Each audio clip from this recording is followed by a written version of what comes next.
오늘 본문은 예수님께서 만왕의 왕으로 심판의 주로 다시 이 세상에 오실 때에 대한 가르침을 주고 있습니다. 신구약 성경이 가장 많이 수백 번도 넘게 어마어마한 분량을 들여서 계속 예언하고 있는 것이 뭐냐면은 메시아 예수 그리스도가 다시 온다. 사람의 몸을 입고 오는, 처음 오는 거 말고 다시 온다.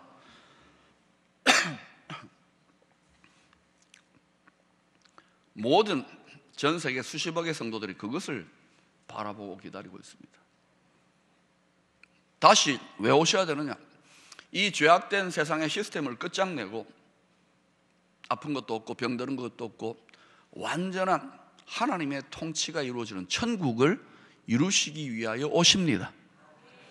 그러니 온 세계가 핵전쟁 불바다 나서 다 멸망한다, 이딴 거는 여러분 관심을 기울일 필요도 없어요. 어려움이 있겠지만 역사상 가장 드라마틱한 영광의 때가 다가오고 있는 것입니다. 그 핵심적인 교훈 간단합니다. 이때 어떻게 살아야 되느냐? 따라합시다. 잘 참아야 하느니라. 어른들이 하는 말입니다. 가장 최고의 어른은 하나님이십니다. 하나님이 저와 여러분에게 이 시대를 어떻게 살아야 되느냐? 잘 참아야 하느니라. 조금 고상하게 말하면 인내를 온전히 이루라. 이 야고보서의 편지는 여러 가지 신학자들의 연구 자료들을 종합해 볼 때에 로마 황제들에 의해서 대대적인 교회와 성도들에 대한 박해와 핍박이 시작되어지는 시기에, 그 문이 열려지는 시기에 쓰여진 편지로 추정됩니다. 이러한 박해와 환난의 시기, 여러분 초대교회 300년의 역사를 여러분 좀 관심 있게 살펴보면 박해와 환난의 시기입니다. 어떻게 이런 때 믿음을 지켰을까? 오죽하면 성도들이 300년 동안 지하에 무덤을 파가지고 매장을 하는, 시신을 넣는 거기에 한 세대만이 아니라 300년에 걸쳐서 무덤을 파고 미루같이 거기서 먹고 자고 살고 그 무덤 구멍에서 기어 나와가지고 생활하고 이러면서 믿음을 지켰어요. 위대한 믿음이죠. 박해와 환난의 시기에 초대교회 성도들에게 믿음을 지킬 수 있는 유일한 힘이 뭡니까? 하나님 잘 먹고 잘 살게 해주십시오. 출세하게 해주십시오. 건강의 축복을 주십시오. 물질의 축복을 주십시오. 물론 이런 기도도 부분적으로 응답되었겠지만 그 시대에는 그런 기도가 주로 응답되는 시대가 아니었습니다. 박해와 핍박과 환난을 통과해야 되는 시대였는데 그때 그들의 믿음을 굳건하게 지킬 수 있는 유일한 생명줄, 유일한 핵심 동력이 무엇이냐면 심판의 주로 이 세상에 다시 오실, 모든 죄악을 심판하실 예수 그리스도를 인내로 기다리며 소망하는 믿음이었습니다. 그래서 고난받던 초대교회 성도들이 하던 문안 인사가 물론 할렐루야도 있었겠지만 마라나타였습니다. 마라나타. 마라나타라는 뜻은 뭡니까? 오늘 찬양 때도 마라나타 찬양을 했는데 아멘 주 예수여 오시옵소서. 이것을 초대교회 무덤에 숨어서 신앙생활하는 성도들이 마라나타 마라나타 하면서 그렇게 인사했다는 거예요. 여러분, 우리는 서로 만나면 할렐루야 반갑습니다 이런 인사를 많이 하는데 오늘날 이 시대에 실종되어진 인사가 뭐냐면 마라나타입니다. 마라나타. 이것은 사실은 예수님이 이 땅에 오시면서부터 사람의 몸을 입고 태어나시면서부터 마지막 때에 카운트다운이 시작된 거예요. 다시 말해 하나님 나라의 영원한 회복의 카운트다운이 시작되었기 때문에 그때부터 해야 되는 핵심 인사가 뭐냐면 마라나타입니다. 아멘 주 예수여 오시옵소서. 성경의 요한계시록의 마지막 책의 결론의 결론도 마라나타, 아멘 주 예수여 오시옵소서입니다. 이 인사가 실종되어지니까 성도들의 믿음이 약하고 성도들이 두려워하고 근심하고 염려합니다. 천국도 안 갈라 그래요. 이 세상에 애착이 많아가지고. 마라나타, 이 고백, 이 인사 속에 어마어마한 힘이 있고 어마어마한 능력이 있고 어마어마한 복이 있는 줄로 믿습니다. 그리고 우리를 큰 소리로 마라나타하고 서로 인사해야 될 줄로 믿습니다.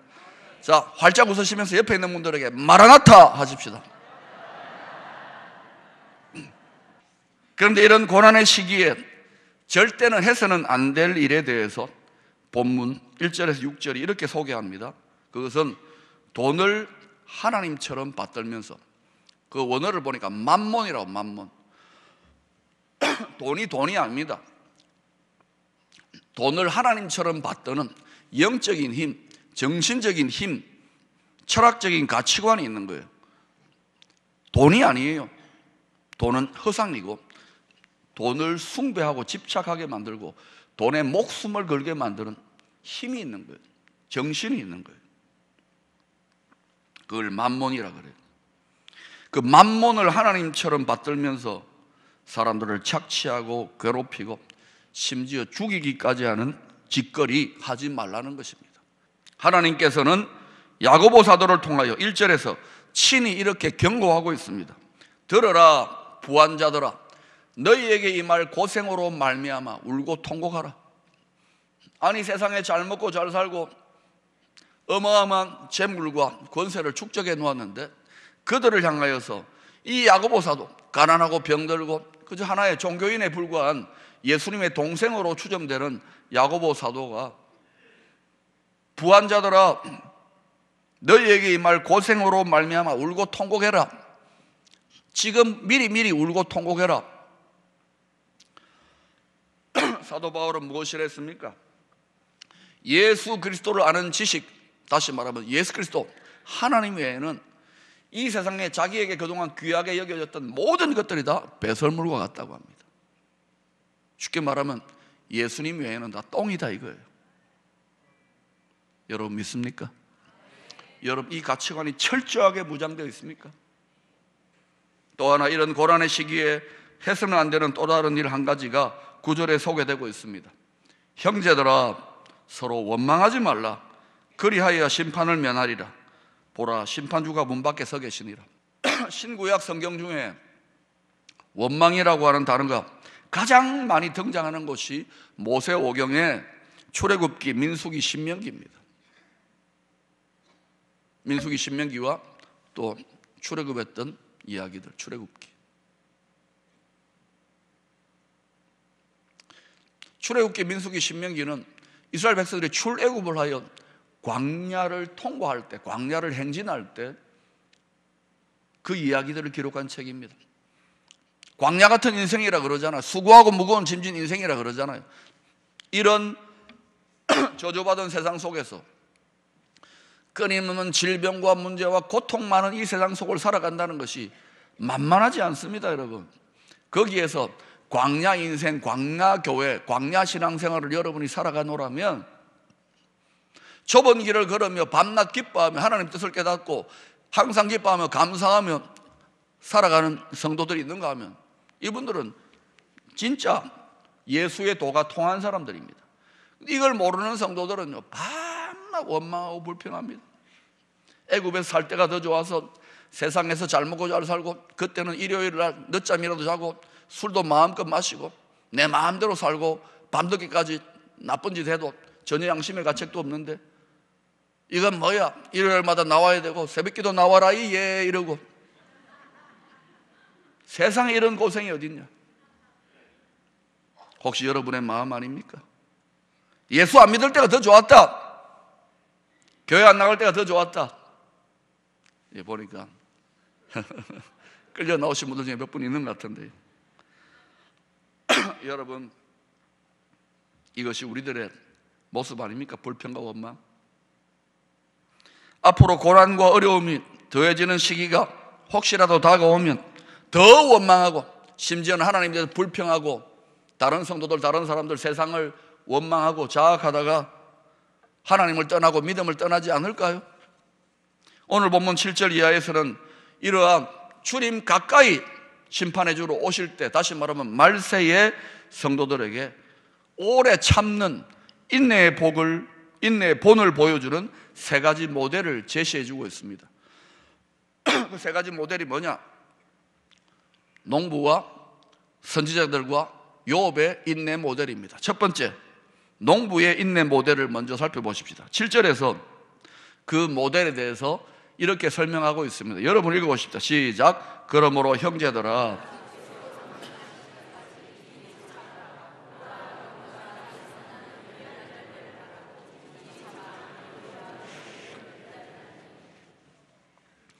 농사 짓는 농부에게 씨도 중요하고 땅도 중요하지만 못지않게 너무너무 중요한 것은 적당한 타이밍, 적당한 때에 적당한 양의 비가 내려주는 것, 그것이 농사 성패의 핵심입니다. 땅도 좋고 씨앗도 좋아요, 평수도 넓어요. 아무리 하늘을 쳐다봐도 비가 안 온다. 그리고 비가 너무 많이 온다, 엉뚱한 때에 비가 내린다, 이러면은 농사 완전 실패하는 겁니다. 여러분, 하늘을 주관하는 분, 날씨를 주관하고 비를 주관하고 온 세상 만물 모든 것을 주관하는 분, 정치, 경제, 안보, 문화, 지식, 이 세상의 모든 것을 주관하시는 분이 누구십니까? 하늘 막연하게 그렇게 이야기하지 마세요. 예수 그리스도의, 독생자 예수 그리스도의 아버지 하나님, 여호와 하나님입니다. 다른 하나님은 성경은 없다고 분명히 이야기합니다. 이것 때문에 저를 감옥에 넣어도 저는 성경을 이야기할 수밖에 없습니다. 두 번째로는 선지자들의 인내 모델입니다. 본문 10절에는 선지자 인내 모델에 대해서 이렇게 소개하고 있습니다. 형제들아, 주의 이름으로 말하는 선지자들을 고난과 오래 참음의 본으로 삼으라. 신구약 성경의 선지자들이 어떤 고난을 받았는지를 생각해 보십시오. 감옥에 갇히고 죽기도 하고, 어떤 사람들은 오랫동안 감옥에 갇혀가지고 역전되어서 열방을 축복하는 사람으로, 요셉이나 다니엘이나 이런 사람들, 에스도 무명으로 있다가 나라가 망했는데 왕비가 되기도 하고, 그렇게 이 땅의 삶에서 역전이 되어지는 일도 있지만 예레미야나 이사야 선지자 같은 사람은 잔인하게 죽었습니다. 톱으로 켜가지고 죽었다는 전설도 있습니다. 심지어 베드로 사도, 또 누굽니까? 사도 바울도 사도 아닙니까? 선지자입니다. 사도면 선지자예요. 이들도 십자가에 거꾸로 매달렸다는 전설이 있고, 바울은 목 잘려 죽었다 그러잖아요. 오늘 이 편지의 기록자로 추정되는 야고보 사도, 예수님의 육신의 동생으로 일컬어지죠. 이 야고보 사도도 몽둥이로 얻어맞아가지고 순교했다는 그런 전설이 있습니다. 그런데 이를 선지자들은 다 예외 없이 죽을 때까지 끝까지 고난 중에 오래 참는, 끝까지 견디는 삶의 본을 보여주셨습니다. 구차하게 육체의 생명을 위하여 타협하지 않았습니다. 죽으면 죽으리라고, 그래서 역전하여 어마어마한 축복의 통로가 된 사람도 있고 실제로 죽은 사람도 있습니다. 이들은, 이 모든 선지자들, 믿음의 선배들은 다 예외 없이 육체로는 죽었습니다. 지금 성경적으로는 잠들어 있지만 이들은 어때요? 그 믿음으로써 오고 가는 세대 속에서 영원토록 풍성한 열매를 맺는 진리를 말하고 있는 것입니다. 여러분, 교회 예배에다가 도산 안창호 선생의 큰 사진과 중요한 메시지 하나를 붙여놓았잖아요. 그분은 뭐 좌우 진보 보수할 것 없이 존경받는 하나님의 사람입니다. 일생을 위하여, 자신을 위해서가 아니라 나라를 위하여, 또 깊이 들어가면은 하나님 나라를 위하여 자기 생을 바친 사람입니다. 인물이 없다고 한탄하기 전에 왜 당신들 스스로가 인물 되기를 기도하고 힘쓰며 공부하지 않는가? 그는 죽었지만 지금도 그는 이 부끄러운 우리 후손들에게, 우리 믿음의 사람들에게 외치고 있지 않습니까?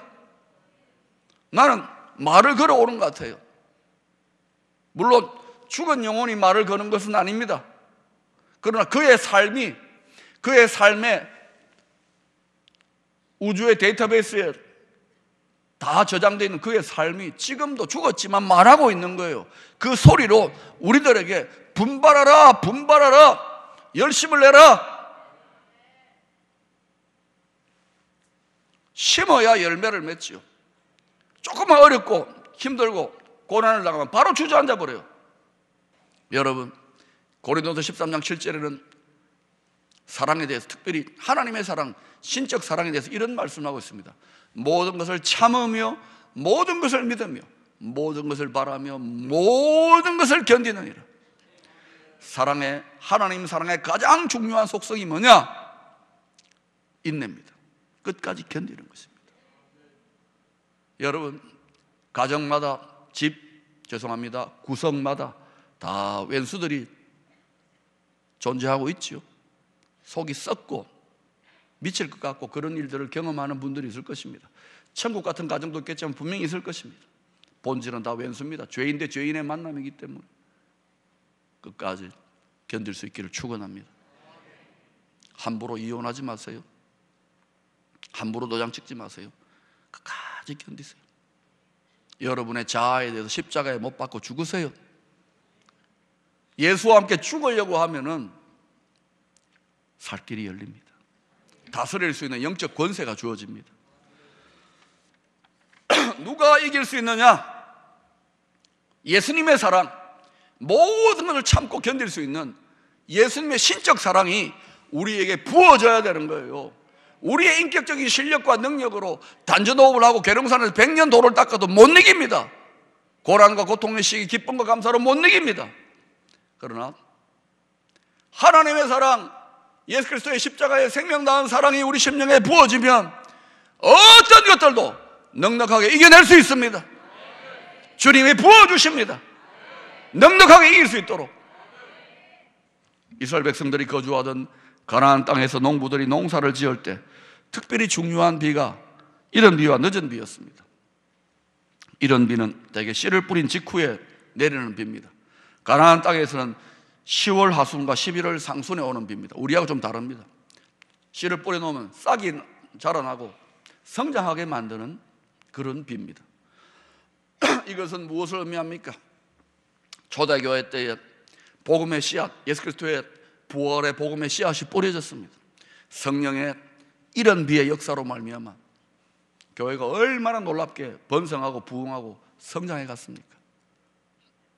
교회 역사 속에서 교회 농사, 하나님의 추수 농사에서 아주 중요한 비가 초대교회 때 성령의 이른 비, 오순절 성령 강림의 역사였습니다.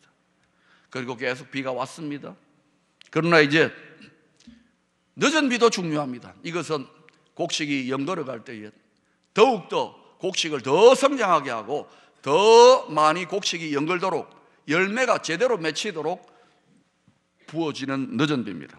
가나안 땅에서는 주로 3월과 4월에 우리로 말하면 봄에 내리는 비입니다. 우리하고 좀 달라요. 이 늦은 비로 말미암아 곡식이 가득 들어차게 되면 이제 추수가 일어나게 되는 것입니다. 자, 벌써 2000년이 지났습니다. 이런 비에 부어진 이후에 2000년이 지났습니다. 주님이 점점 더 가까이 심판의 주로 오실 때가 가까웠습니다. 저는 예상합니다. 아마도 이제 하나님의 교회 역사, 이 세상 역사 속에서 전무후무한 위대한 늦은 비의 역사, 늦은 비의 성령 부어줌의 역사가 일어나게 될 줄로 믿습니다. 요엘 선지자는 농사짓는 비유를 쭉 이야기하다가 교회 역사에서 매우 중요한 이른 비와 늦은 비 성령의 부어짐에 대해서 요엘서 2장 28절 29절에서 이렇게 예언하고 있습니다. 여러분 읽어보십시다. 시작.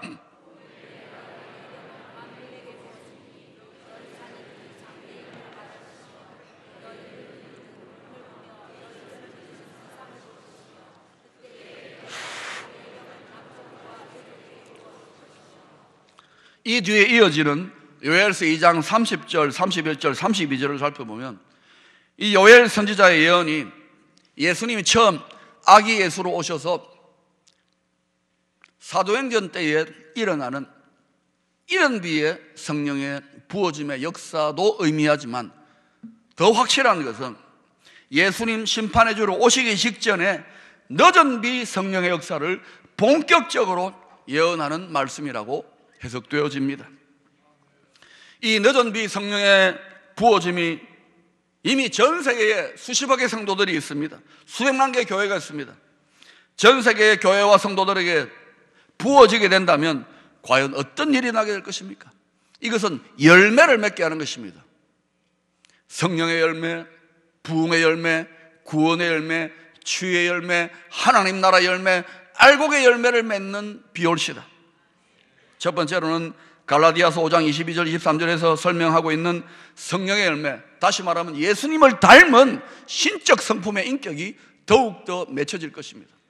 교회를 30년 50년 다녀도 이기적이고 못됐고 갈수록 욕심꾸러기 되는 이런 시대가 아니라 등 따시고 배부른 시대에는 잘 일어나지 않습니다. 오히려 어렵고 힘든데도 성령의 능력의 역사로, 늦은 비의 역사로 말미암아 주님을 닮은 성품으로 한 달 만에, 1년 만에, 2년 만에, 3년 만에 변화되어지는 성화 역사가 가속도가 붙을 것입니다. 빠름.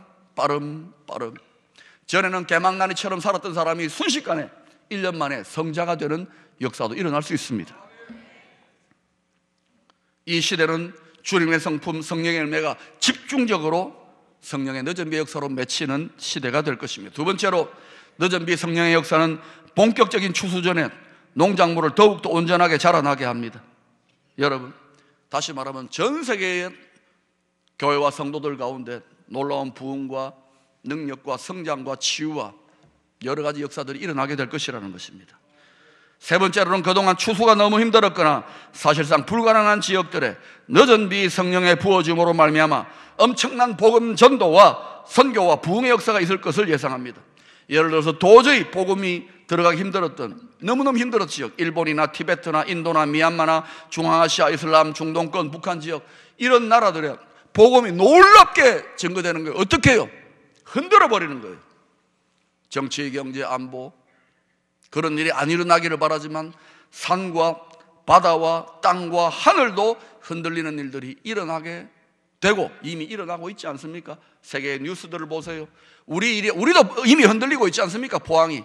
지금이야말로 포항 시민들에게 복음을 증거할 수 있는 기회인데 여러분은 너무도 조용한 것 같아요. 왜 흔들립니까? 영원토록 흔들리지 아니하는 예수 그리스도, 반석이신 예수 그리스도의 복음을 증거하고 흔들리는 때에 이게 아니구나, 그 영원히 흔들리지 않는 반석이신 예수 복음을 영접하고 회개하고 구원받는 일들이 많이 일어나게 될 것입니다. 이것은 이방인의 때가 끝나간다는 말입니다. 종교개혁자 칼빈은 이렇게 말했습니다. 이 세상에서 주를 위하여, 하나님 나라를 위하여 희생하고 참고 견디는 성도의 결과보다 더 확실한 결국은 없다. 여러분이 끝까지 견디면 영원한 생명의 차원에서 우리 모든 성도에게는 해피 엔딩 포레버입니다. 여러분, 이렇게 늦은 비 성령의 역사가 부어지고 있다면 우리는 어떤 태도를 취해야 될까요? 우리의 영과 혼과 육체의 고집과 습관과 종교적인 편견들과 모든 선입견들을, 과거의 신앙의 영들 다 던져버리고 시대가 달라지지 않았습니까? 성령의 늦은 비를 온 마음과 전 존재를 활짝 열어서 환영하고 모셔드리고 순종할 수 있는 이 놀라운 늦은 비의 역사를 타고 열방으로 나아가는 복된 그리스도의 성도들이 다 되시기를 축원합니다.